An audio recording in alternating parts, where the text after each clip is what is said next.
Tiniyak ni Philippine National Police Acting Chief Police Lieutenant General Jose Melencio Nartates Jr.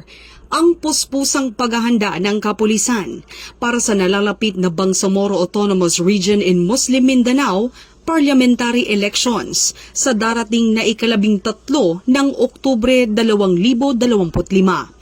Sa isang ambush interview matapos ang kanyang unang command conference bilang pinuno ng PNP, sinabi ni Police Lieutenant General Nartates na kabilang sa mga naging pangunahing paksa ang seguridad ng nasabing halalan.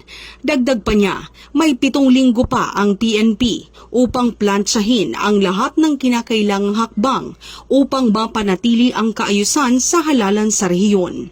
Nakilalang sensitibo sa usapin ng seguridad.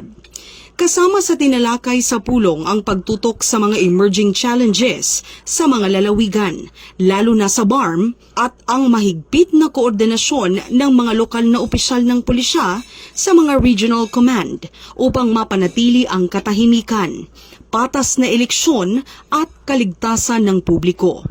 Tinalakay rin ang pag-aayos ng transisyon ng kapulisan sa Sulu Province, kasunod ng paglipat nito mula sa administrasyong BARM patungong Zamboanga Peninsula bilang bahagi ng paghahandang administratibo para sa eleksyon. Ang command conference ay ginanap ilang araw matapos italaga si Police Lieutenant General Nartates bilang acting chief ng PNP noong Agosto 26 taong kasalukuyan.